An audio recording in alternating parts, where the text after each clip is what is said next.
యేసు నామకరణ మహోత్సవం.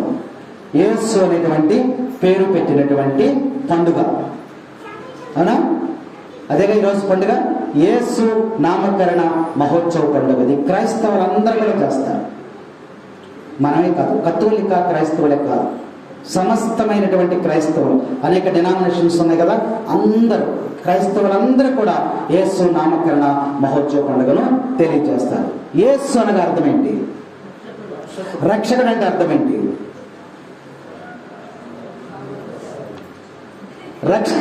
రక్షకుడు అంటే అర్థం ఏంటి? రక్షించేవాడు అని అర్థం, అవునా?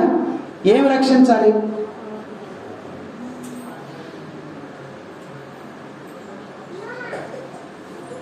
ఓ బావిలో పడిపోయినటువంటి ఎవడన్నా ఒకడు లాగాడు అనుకోండి, వాడు వచ్చి ఏం చెప్తాడు?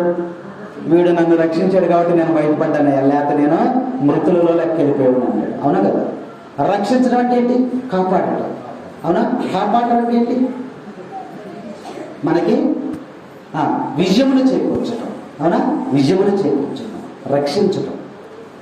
యేసు అనగా రక్షకుడు. ఆ రక్షకుని యొక్క నామముతో మనం క్రొత్త సంవత్సరాన్ని ప్రారంభించాము. Praise the lord, praise the lord, praise the lord. మరి రక్షకుని యొక్క నామం ఏంటి?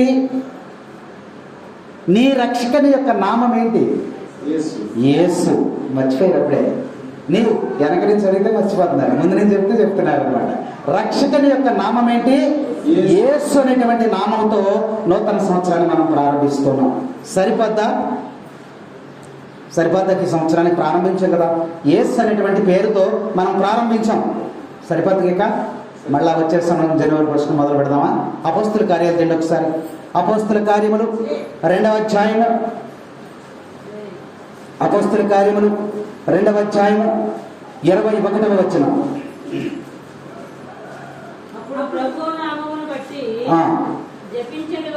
ప్రభువు నామమును బట్టి జపించడి వారు రక్షింపబడతారు. రక్షకుడు అంటే ఆయన రాగానే ఇదిగో నువ్వు అక్కడ పడిపోతే ఇక్కడ, శోధన పడిపోతే అక్కడ, ఎక్కడ పడిపోతే అక్కడ, నిన్ను లేపటానికి ఆయన ఏమీ రెడీగా లేడు. అక్కడ ఏం చెప్తున్నాడు? అక్కడ వాక్యం ఏం చెప్తే అపోస్తుల కార్యాలు ఏం చెప్తుంది?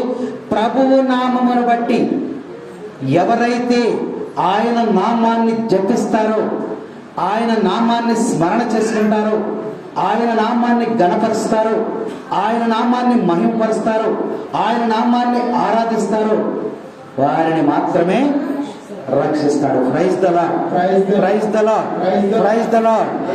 రక్షకుడైనటువంటి యేసయ్య మనతో ఉంటే మన జీవితం అంతా కూడా ఏమవుతుంది? ఆనందము, సంతోషము ఉంటుంది. కాబట్టి ప్రతి దినము మనం ఏం చేయాలి? యేసు నామమును జపించాలి. జపించడం అంటే ఏంటన్నా? జపం చెప్తాను మనం. జపం అంటే ఏంటి? ఒకే విషయాన్ని 10 సార్లు చెప్పచ్చు. దేవుడు ప్రార్థన చెప్తాం కదా మనం, అలాగే పరలోక ప్రార్థన చెప్తాం, తర్వాత మరి తల్లి ప్రార్థన చెప్తాం. చెప్పిందే చెప్పి, చెప్పిందే చెప్పి, చెప్పిందే చెప్పి, దాన్ని ఏమంటాం మనం? జపించడం అంటాం. ఇప్పుడు వాక్యం చెప్తుంది మనకి, యేసు నామమును, ప్రభు యొక్క నామమును ఎవరైతే జపిస్తారో వారు మాత్రమే రక్షింపబడతారు. ఈ నూతన సంవత్సరంలో మనం చేయవలసింది, మనకి ఆదివారం కూడా ఖాళీ ఉండదు జపించడానికి. పిల్లల్ని వదిలేసాను కాసేపు, లేదంటే బయటికి తీసుకెళ్ళిపోండి, ఆడుకోండి పిల్లలతో చక్కగా, లేదంటే వాళ్ళ మీద 2 వాళ్ళ పక్కన వాళ్ళు ఉంటారు, మీరు కూడా వాళ్ళతో ఆటలు తింటారు.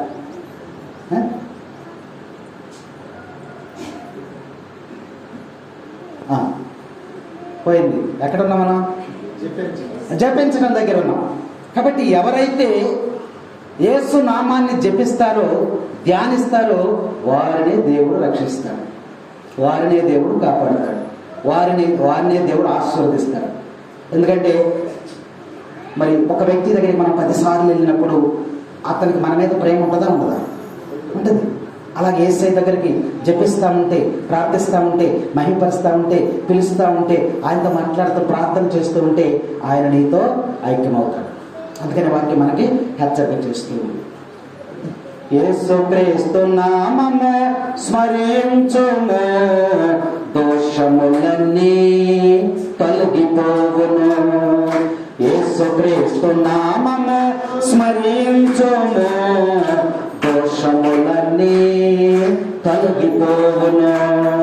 జై యేసు, జై జై జై క్రీస్తు, జై యేసు, జై జై జై క్రీస్తు, జై యేసు, జై జై జై క్రీస్తు.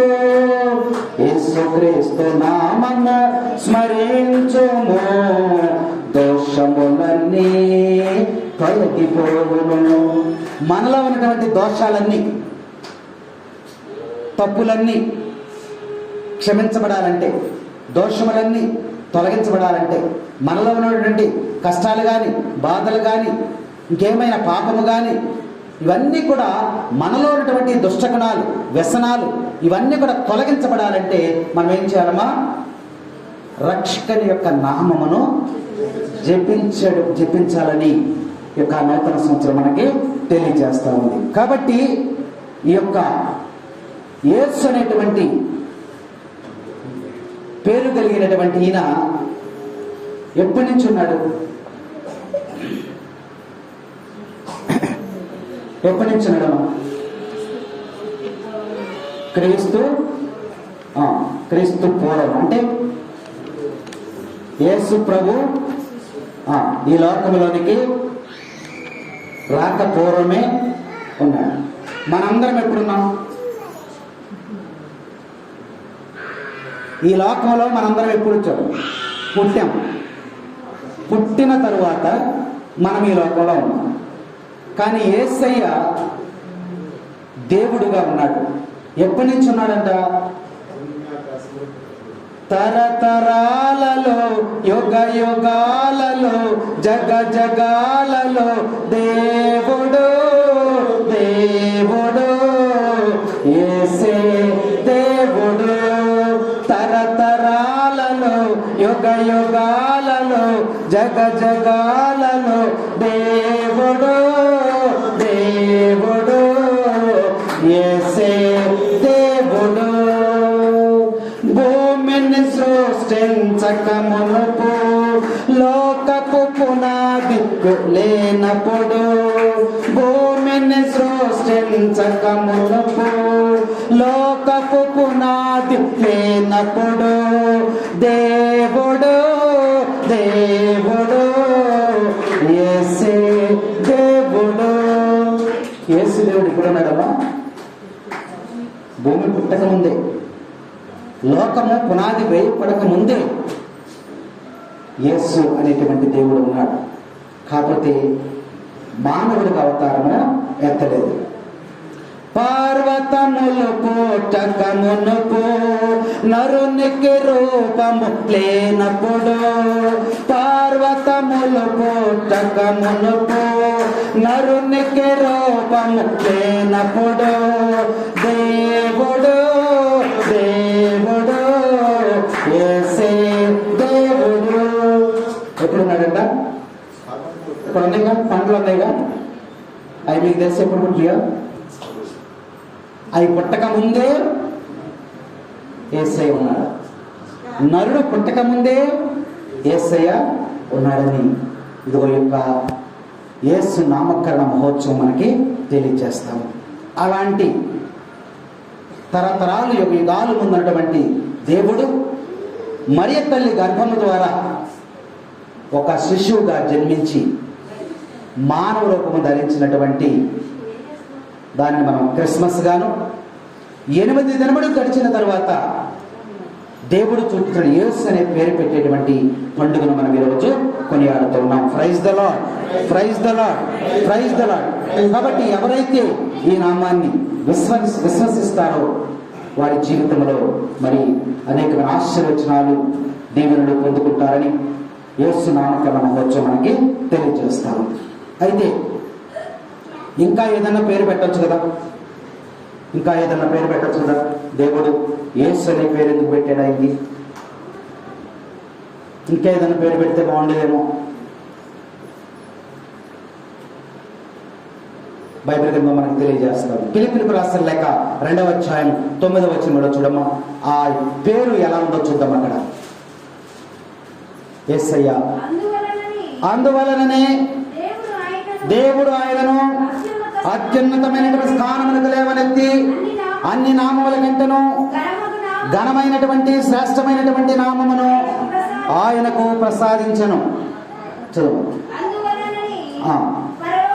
పరలోకము భూలోకము సమస్తమైనటువంటి లోకములు ఆయన ముందు మోకరిల్లవలసినది. అంత శ్రేష్టమైన ఎన్ని లోకాలంట?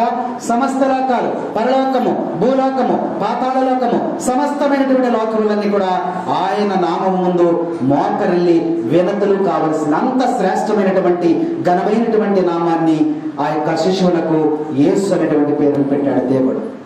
కాబట్టి ఆ యేసు నామము ద్వారానే నీ జీవితంలో మేలులు జరుగుతాయి. యేసు నామము ద్వారానే ఎప్పుడైతే నువ్వు యేసు దగ్గర మోకాళ్ళు ఉంచావో అప్పుడు నీకు దేవుడు యేసయ్య నిన్ను దీవిస్తాడు, ఆశీర్వదిస్తాడని ఈరోజు పండుగ మనకి తెలియజేస్తా ఉంది. ఒక ఉదాహరణ మనం జ్ఞాపకం చేసుకుందాం. అపొస్తలుల కార్యాలు చూడండి. అపొస్తలుల కార్యములు 3వ అధ్యాయము 6వ వచనం. అప్పుడు పేతురు నా దగ్గర వెండి బంగారము ఏమీ లేదు, నాకున్నదానిని నీకు ఇస్తాను. అతని ఆస్తి, నా ఆస్తి ఏంటంటే యేసు. నా ఆస్తి యేసు అని ఇక్కడ పేతురు గారు మనకు మాట్లాడుతూ ఉన్నాడు. నా ఆస్తి యేసు నామమే, యేసు అనేటువంటి పేరే నా ఆస్తి. ఎక్కడికి వెళ్ళాడు ఆయన ఇప్పుడు? దేవాలయం దగ్గరికి వెళ్ళాడు. దేవాలయం దగ్గరికి వెళ్తే అక్కడ ఎవరున్నారు? వచ్చిన చూడండి, చూస్తే తెలుసు ఎవరున్నారమ్మ అక్కడ. ఒక భిక్షగాడు, అంతే కదా, భిక్షగాడు అక్కడ ఉన్నాడు. ఆ పేతురు గారు అక్కడికి రాగానే భిక్షగాడు ఏం చేస్తున్నాడు? ఎవరైనా గుడి దగ్గర మనం అనుకుంటున్నారు అనుకోండి, మనం వెళ్ళగానే ఏం చేస్తాడు ఆయన? నేను అడిగింది బైబిల్లోది కాదు, మామూలుగా చెప్పండి, మాట్లాడినా మీరు కూడా. ఒక గుడి దగ్గరికి వెళ్ళాం, అవుటుపల్లి వెళ్ళాం. అడుక్కునేటువంటి భిక్షగాళ్ళు ఉన్నారు. మనం వెళ్ళగానే ఏం చేస్తాడు ఆయన? మన వైపు చూస్తాడు. వీడు వేసేవాడా? అంతేనా? మనకన్నా మేధావి అక్కడ కూర్చుని అడుక్కునేవాడు. ముందు అంత దూరం ఉన్నాగానే వీడు వేసేవాడా వేయినోడా ఆ నడకలోనే కనిపెట్టేస్తాడు, ఆడు చూపులోనే వాడు కనిపెట్టేస్తాడు. అవునా? వీడు వేసేవాడా వీడు వేయినవాడా తెలుసుకుంటాడు. మన వైపు చూస్తూ ఉంటాడు. ఆశతో ₹1 వేస్తాడు అనే ఆశతో ఎదురు చూస్తాడు. పేతురు గారు కూడా దేవాలయం దగ్గరికి వచ్చినప్పుడు ఆ భిక్షగాడు ఆయన వైపు చూస్తున్నాడు. చూసినప్పుడు పేతురు గారు చూశాడు, పాపం జాలిగా ఆయన వైపు చూశాడు. చూసి ఏమన్నాడమ్మా పేతురు గారు? నీకు వేయటానికి నా దగ్గర ఏమీ లేదు, కానీ నా దగ్గర ఒకటి ఉంది. ఏంటది? యేసు. చదువు.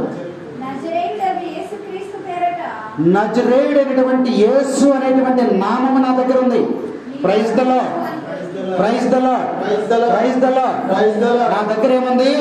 నీకు వేయటానికి నా దగ్గర వెండి కానీ బంగారము కానీ ఇంకేమీ కూడా నా దగ్గర లేవు.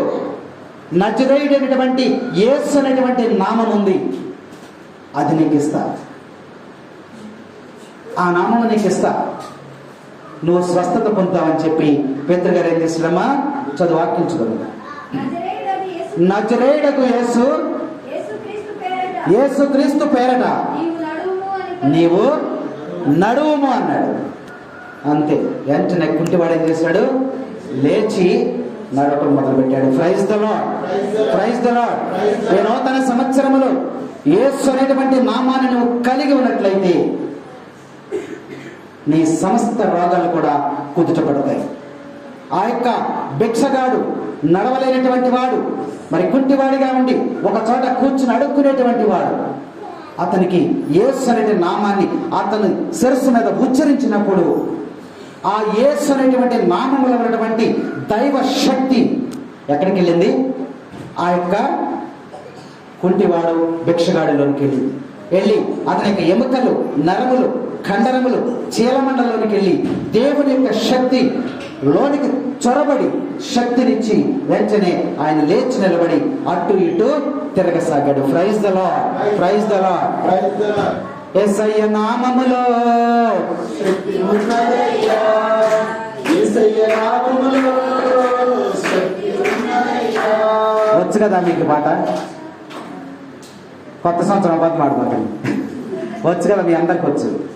మీరేమనుకుంటున్నారంటే నేను అనుకుంటున్నాను మాస్టర్ పాడుకుంటాడులే, ఆయనకు అంతగా ఉపదేశ మాస్టర్లు పాడుకుంటా అనుకుంటున్నారు కదా. పాడండి. ఎప్పుడైతే దేవుని సన్నిధిలో నువ్వు దేవుని స్తుతిస్తున్నావో అక్కడ దేవుడు ఉంటాడు. దివ్య శక్తి నీలోకి ప్రవేశిస్తుంది. దేవాలయంలోకి వచ్చినప్పుడు నువ్వు అనారోగ్యంతో ఉన్నట్లయితే, నీ శరీరంలో బాధలు ఉన్నట్లయితే, దేవుని వాక్యాన్ని వింటూ దేవుణ్ణి స్తుతించి నువ్వు లీనమైనప్పుడు ఇదిగో దేవుని యొక్క వాక్కులో ఉన్నటువంటి శక్తి నీలోకి ప్రవేశించి నీకు స్వస్థత కలుగుతూ ఉంటుంది. 10 మంది కుష్ఠరోగులు ఒకసారి మీరు జ్ఞాపకం చేసుకోండి. ఎక్కడికి వెళ్ళమన్నాడు ఆయన?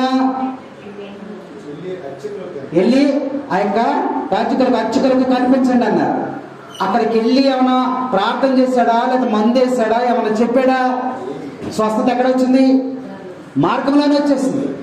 నువ్వు దేవుని వద్దకు ఎప్పుడైతే హృదయపూర్వకంగా రావాలి అని నువ్వు అనుకుంటావో మార్గంలో నీకు స్వస్థత వచ్చేస్తుంది, ఆశీర్వాదం వచ్చేస్తుంది. అందుకని ఇక నూతన సంవత్సరంలో దేవుని సన్నిధిలోనికి నువ్వు పరిగెట్టడానికి నువ్వు ఈరోజు నూతన సంవత్సరం అంతా కూడా మారు మనసు పొందాలని వాక్యం మనకి హెచ్చరిక చేస్తారు. ఈ గుంటివాడు చూసారు ఎలా లేచాడు? ఒక్కసారిగా లేచి నిలబడ్డాడు. చక్కగా తిరుగుతున్నాడు, అటు ఇటు తిరుగుతున్నాడు. యేసయ్య నామములో శక్తి ఉన్నదయ్యా, శ్రీ యేసయ్య నామములో శక్తి ఉన్నదయ్యా. నమ్మితే చాలు నీవు పొందుకుంటావు శక్తి, నమ్మితే చాలు నీవు పొందుకుంటావు శక్తి. యేసయ్య నామములో శక్తి ఉన్నదయ్యా, శ్రీ యేసయ్య నామములో శక్తి ఉన్నదయ్యా. అలాంటి శక్తి కలిగినటువంటి నామాన్ని నువ్వు నూతన సంవత్సరంలో స్వీకరించావు.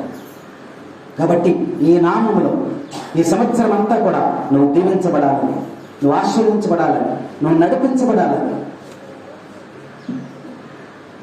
ఈరోజు మరి యొక్క వాక్యము మనకి అందిస్తూ ఉంది.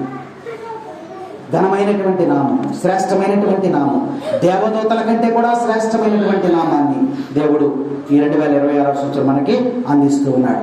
కాబట్టి వాక్యంలో మనం చూసినట్లయితే మరి దేవదూతలు ఉన్నాయి, అనేకమైన దేవదూతలు. వీళ్ళందరికన్నా కూడా పరలోకములో శ్రేష్టమైనటువంటి వ్యక్తి ఎవరంటే ఎవరు? Yesu. Praise the lord, praise the lord, praise the Lord. దేవదూతలే ఎంతో శక్తివంతమైనవి, దేవదూతలే ఎంతో శక్తివంతమైనవి.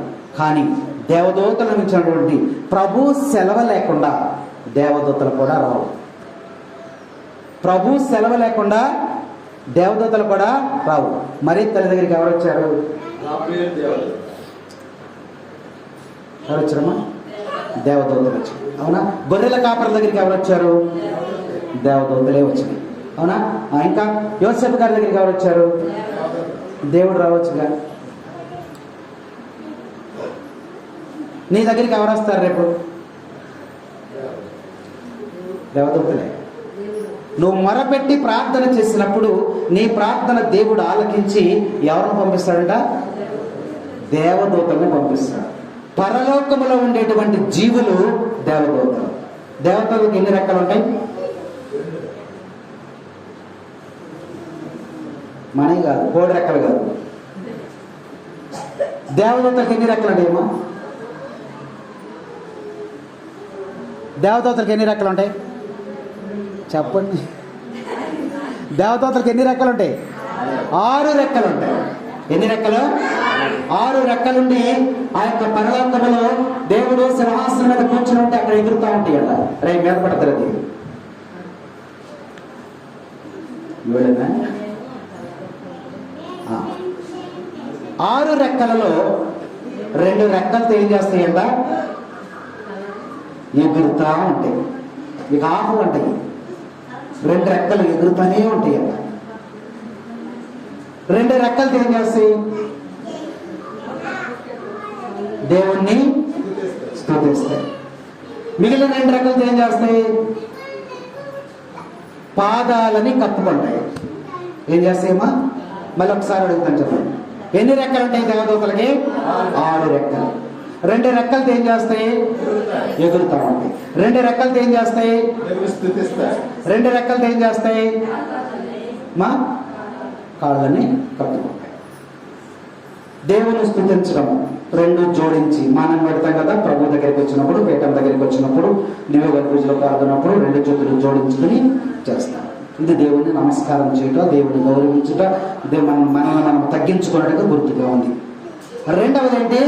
రెక్కలను ఆడిస్తూ ఉన్నాయి. రెక్కలు ఆడించుట అర్థం ఏంటంటే బయలుదేరటానికి సిద్ధంగా ఉన్నాయి. రెక్కలు మూసుకుని ఉంటే కూర్చున్నట్టే కదా, అవునా? కూర్చున్నట్టే. ఆడిస్తామని అంటే ఏదైనా పని కోసం వెళ్ళటానికి సిద్ధముగా ఉన్నాయని సూచనగా ఉంది. దేవుడు ఏదైనా పని చెప్తాడా వెంటనే బయలుదేరటానికి అవి ఎప్పుడు కూడా రెక్కలు ఆడించుకుని సిద్ధముగా ఉంటాయి అనటానికి సూచన. కాబట్టి ఇక్కడ మరియమ్మ గారు భయపడతా ఉంటే దేవుడు సెలవుగా దేవదూత వచ్చి వెంటనే అక్కడ వాలింది. యోసేపు గారు భయపడుతుంటే వెంటనే దేవదూత రెక్కలు ఆడించుకుంటే అక్కడికి వచ్చి ఆయన బయటకు వచ్చింది. ఇంకో రెండు రెక్కలు ఏం చేస్తున్నాయమ్మా? కాళ్ళను ముడుచుకున్నాయి. ఎందుకు ముడుచుకున్నాయి కాళ్ళని? దేవుని దగ్గరికి వచ్చినప్పుడు నీ పాదములను దేవునికి చూపించకూడదు. దేవదూతలు కూడా తన పాదాలు దేవునికి కనపడకుండా ఆ రెండు పాదాలని మూసుకుని, మనమైతే గుళ్ళోకి వచ్చి పీట ముందు కాళ్ళు ఇట్ట చోరకుని కూర్చుంటాం. మన ముందు మరీ తల్లి ఉంటుంది, యేసయ్య ఉంటాడు. ఇవన్నీ సూచన. కాబట్టి మనము దేవాలయంలోకి వచ్చినప్పుడు చాలా జాగ్రత్తగా కూర్చోవటం కానీ, దేవుని స్తుతించడం కానీ చాలా గౌరవంగా, మర్యాదగా, దేవుణ్ణి మహిమపరిచేదిగా ఉండాలని యొక్క దేవదూతలు మనకు హెచ్చరిక చేస్తూ ఉన్నాయి. కాబట్టి మానవులకు దేవుడు సహాయం చేయాలి అంటే అది దేవదూతల ద్వారానే దేవుడు పంపిస్తూ ఉంటాడని యొక్క యేసు నామకరణ మహోత్సవ పండుగ మనకి తెలియజేస్తా ఉంది. కాబట్టి యేసయ్య నామము ద్వారా అనేకమైన అద్భుతాలు ఈ 2026వ సంవత్సరంలో అనేక అద్భుతాలు చేయాలని దేవుడు ఆశపడుతూ ఉన్నాడు. కాబట్టి ఆ అర్హతను పొందుకోవాలి. యేసయ్య చేసిన అద్భుతాలు మనకేమైనా తెలుసామా?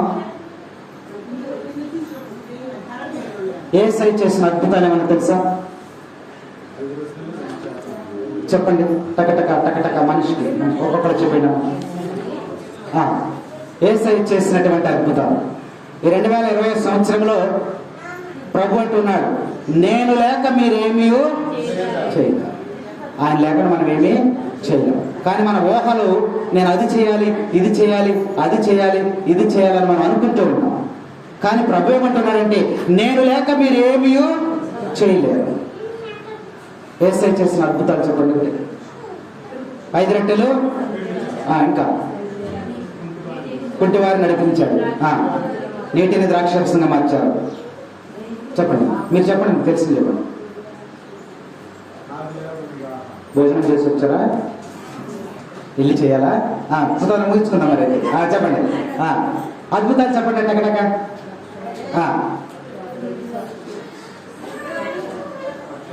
పెద్దలు వెనకాల ఉన్నవాళ్ళు చెప్పండి. పక్షవాత రోగికి నయం చేశాడు, ఓత చేయగల వారిని వేశాడు, తుఫానుని ఆపాడు. ఇలా ఎన్నో ఎన్నో ఎన్నో ఎన్నో అద్భుతాలు చేశాడు. ఆ అద్భుతాలన్నీ బైబిల్ గ్రంథంలో కొన్ని రాయబడలేదంట, మరి అన్ని కూడా రాయబడలేదంట. కాబట్టి అన్ని అద్భుతాలు చేశాడని ఇక్కడ లేఖనాలు మనకి తెలియజేస్తాయి. అన్ని అద్భుతాలు చేసినటువంటి యేసయ్య మన జీవితంలో కూడా ఒక అద్భుతం చేస్తాడు. ఎన్నో అద్భుతాలు చేసినటువంటి యేసయ్య ఈ నూతన సంవత్సరంలో నీకు ఒక అద్భుతాన్ని చేస్తాడు. ఆశ్చర్యమైన కార్యాన్ని నీకు చేస్తాడు. నువ్వు ఊహించినటువంటి కార్యాన్ని దేవుడు చేస్తాడు. కాబట్టి 2026వ సంవత్సరంలో నువ్వు ప్రభువును వెంబడించాలని, యేసయ్యను వెంబడించాలని 25లో విడిచిపెట్టేసినట్టయితే 26లో అయినా సరే మారు మనసు పొంది నీ ప్రవర్తన మార్చుకొని దేవాలయానికి రావడం నేర్చుకోవాలి. ముందుగా ఆదివారం విశ్రాంతి దినమును పరిశుద్ధంగా ఆచరిస్తే చాలు, నీకు పాడి పంటలు సమృద్ధిగా వస్తాయి. ఒక దీవెనందు తెలుసా? ఒక దీవెనందు యేసయ్య ఆయన మాటిచ్చి తప్పేవాడు కాదు. విశ్రాంతి దినమును ఎవరైతే పాటిస్తారో వారికి ఒక ఆశీర్వాదం ఉంది. ఏమిటంటే వారి వంటగది ఎప్పుడును కూడా కొరత ఉండదు. బైబిల్ గ్రంథం ద్వితీయోపదేశ కాండంలో ఉంది. ఎవరైతే విశ్రాంతి దినమును పాటిస్తారో వారికి దేవుడిచ్చేటువంటి దీవెన ఏంటంటే వారి వంటగది వారి వంటగదిలో ఏది కూడా కొరత ఉండకుండా దీవిస్తాను అన్నాడు. అంటే అర్థం ఏంటమ్మా? వారి వంటగదిలో ఏముంటాయి? సరుకులు అంటే సరుకు అంటే చాలా మంది సరుకు పట్టురారు అంటున్నాడు. వంటగదిని నీకు సమృద్ధిగా ఉంటుందంట. అంటే నీకు తినడానికి ఏ విధమైనటువంటి లోటు లేకుండా దేవుడు నిన్ను కాపాడతాడు. మరి ఆదివారం నూతన సంవత్సరంలో ఈ ఉపదేశం చేసే పని ఏంటంటే 9 గంటలకు వెళ్ళిపోతాం గుడికి. ఆయన నాకు, నేను ఆయనకి, ఈయనకి. వచ్చారా మీ వాళ్ళు? వచ్చారు. ఎవరు రాలేదు మాస్టర్? జపమాలు నేనే ముగ్గురం అంతే. ఇదే మా పని. రాలేదండి. ఇద్దరు వచ్చి మొదలుపెట్టేయండి మాస్టర్, ఎంతసేపు చూస్తారంటాను నేను. మొదలుపెట్టేయండి, వాళ్ళే వస్తారండి. మా ఆశ ఏంటంటే, వాళ్ళతో కూడా అదే ఆశ.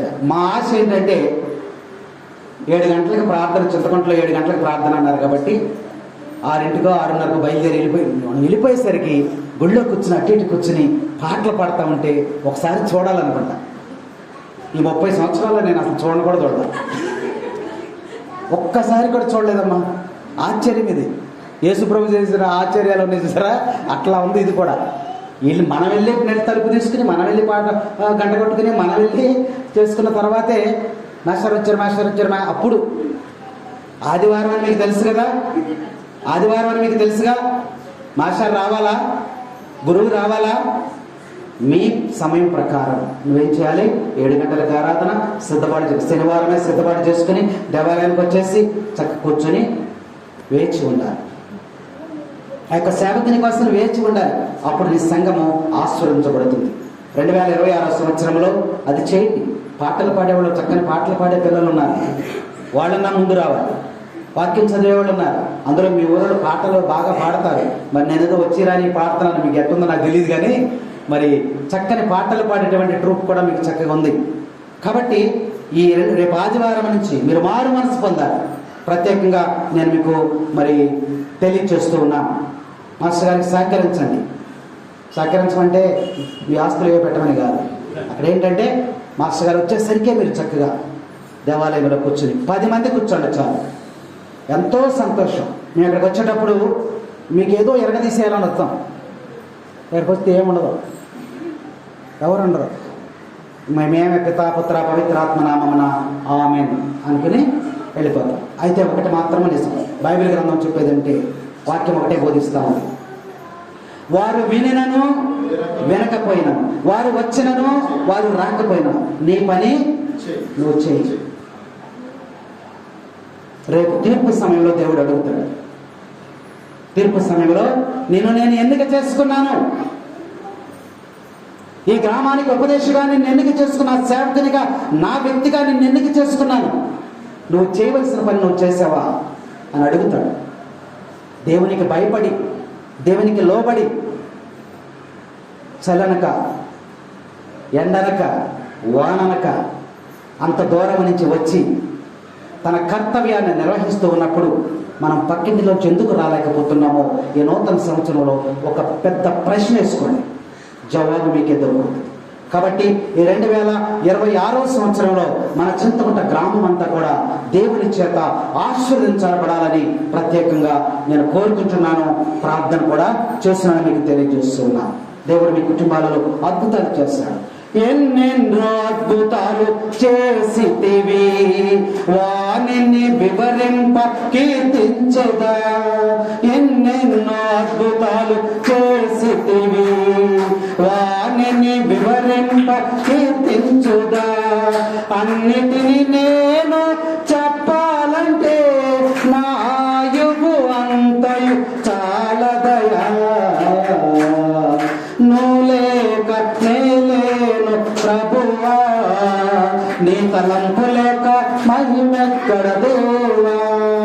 నువ్వు లేక నేలేను ప్రభువా, నీ తలంపు లేక మహిమెక్కడ దేవా. ఈ నూతన సంవత్సరంలో ప్రభువు నీకు ఒక అద్భుతాన్ని చేస్తానంటున్నాడు. నీకు ఒక అద్భుతం నీ కుటుంబంలో, నీకు అద్భుతం కావాలంటే, ఒక ఆశ్చర్యమైన కార్యం నీకు కావాలంటే, నువ్వు ఊహించనటువంటి మేలు నీకు జరగాలంటే నువ్వు దేవాలయంలోనికి రావాలి. దేవుణ్ణి ఆశ్రయించాలి. వచ్చినప్పుడు నీ నూతన సంవత్సరంలో సమృద్ధిగా నేను దేవుడు దీవిస్తాడని ఈ యొక్క యేసు నామకరణ మహోత్సవ పండుగ మీకు తెలియజేస్తాను. ఇంకొక వాక్యాన్ని మనం ధ్యానించినట్లయితే మార్కు శుభవార్త 8వ అధ్యాయం 2వ వచనం చూడండి. మార్కు శుభవార్త 8వ అధ్యాయం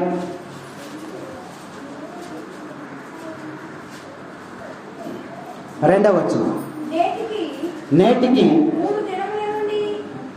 చదువు. 3 దినముల నుండి నా యొద్ద ఉన్నారు, వీరికి భుజించుటకు ఏమీ లేదు, అందువలన ఎవరన్నారు ఈ మాట? యేసు ప్రభువు అన్నారు. చూడండి, వీళ్ళు ఇక్కడికి వచ్చి ఎన్ని రోజులైంది? 3 రోజులైంది. వీళ్ళు ఆకలిగానే ఉన్నారు. వాళ్ళ ఆకలి అంటే ఈయనకెందుకు? ఈయన రొట్టె తయారు చేసుకుని తినేయొచ్చుగా. యేసయ్య మనసు అలాంటిది కాదు. ఏమంటున్నాడు ఆయన? చెప్పమ్మ, చదవమ్మా. పస్తులతో వీరిని పంపినచో వీరు మార్గ మధ్యమున సొమ్మసిల్లిపోదురు. నాకు ఒక పక్షం జ్ఞాపకం వచ్చింది, నేను మాట్లాడుతున్నా, మీరేమనుకోరు. యేసు ప్రభు పలికిన మాట ఏంటమ్మా? వీళ్ళు పస్తులతో ఉన్నారు, చాలా సమయం అయిపోయినది, దారిలో సొమ్మసిల్లి పడిపోతే ఏంటి అనే ఆలోచన యేసయ్య ఆలోచించాడు. మీరు ఎప్పుడైనా ఆలోచించారా? ఎప్పుడన్నా ఆలోచించారమ్మా? మీలో ఒక మనిషి కాదా? మీలో ఒక మనిషి కాదా నేను అడుగుతున్నాను. లేదా ఆయనకి ఏమైనా పెడితే మీకేమైనా తగ్గిపోతుందా? వెధవరాలు ముంతలో ఉన్నటువంటి పిండెను కొంచెం తీసి రొట్టె చేసి ఎవరికి పెట్టింది? సేవకునికి పెట్టింది. పెట్టడం వల్ల ఏం జరిగింది? అక్కడ 3.5 సంవత్సరాల పాటు ఆ కుండలో పిండి తరగలేదు, ఆ యొక్క బుడ్డిలో నూనె తరగలేదు. దేవుని యొక్క ఆశీర్వాదం. ఒక సేవకునికి నువ్వు కొద్దిగా అల్పాహారం, ప్రార్థన అవగానే ఒక టిఫిన్, లేదా 1 గంట 2 అయిపోయి ప్రార్థన అవగానే కొద్దిగా భోజనం పెట్టి పంపించలేరా? ఇంత సంఘం ఉంది. బాధపడవాకండి, ఊరికే మనం ఫ్రెండ్స్ లాగా చర్చించుకుంటున్నాం అంతే, అంతకుమించి ఏం లేదు. పెట్టకూడదా? మనకు అది కొరతగా ఉందా? మన ఇంటిలో ఒక బిడ్డ కాదా ఉపదేశం అంటే? సేవకుడంటే మన ఇంటిలో మనిషి కాదా? మన సంఘం కోసం మంచులో 6 గంటలకు బయలుదేరి వస్తూ ఉంటే నువ్వు 8 గంటలకు ప్రార్థనకు వస్తుంటే ఆ బిడ్డను మనం చూడలేమా? యేసయ్య అంటున్నాడు, వీరు ఇక్కడికి 3 దినములని వచ్చింది. ఇక్కడికి వచ్చి వీళ్ళు ఆకలితో ఉన్నారు, పస్తుతో ఉన్నారు. ఒకవేళ తిరిగి పంపించేస్తే దారి మధ్యలో కండ్లు తిరిగి పడిపోతే ఆయన పరిస్థితి ఏంటి అని యేసయ్య ఆలోచించాడు. Praise the lord. అందుకని ఆదిలోనే దేవుడు చెప్పాడు, నీలో ఉన్నటువంటి రాతి గుండెని తీసివేసి మాంసపు గుండెని వేస్తానన్నాడు ఈ నూతన సంవత్సరంలో. మరి మాంసపు గుండెని పెట్టుకుందామా? ఇంకొక మాటలో మనం చెప్పుకోవాలంటే పెద్దోడు గారు ఆలకించిందమ్మా. ఇంకొక మాటలో మనం స్నేహపూర్వకంగా మాట్లాడుకోవాలనుకుంటే, ఒక ఆదివారం నాడు ప్రార్థన అయిపోయిన వెంటనే ఒక ఆయన ఇక్కడ టిఫిన్ తీసుకొచ్చి ఆయన పెట్టారు అనుకోండి, ప్రార్థన అయిపోయిన తర్వాత ఆ ఇంటికి మళ్ళీ సంవత్సరం వరకు కూడా రాదు. అంటే సంవత్సరంలో ఒక్కరోజు పెట్టలేమా ఉపదేశం మనం? ఒక ఇల్లు సూరవరంలో సందర్భం గారు చెప్తున్నా, నేను కొద్దిగా ఓపిక చేసుకున్నాను. సూరవరం గ్రామంలో నేను 29 సంవత్సరాలు పనిచేశాను ఒకే ఊరు.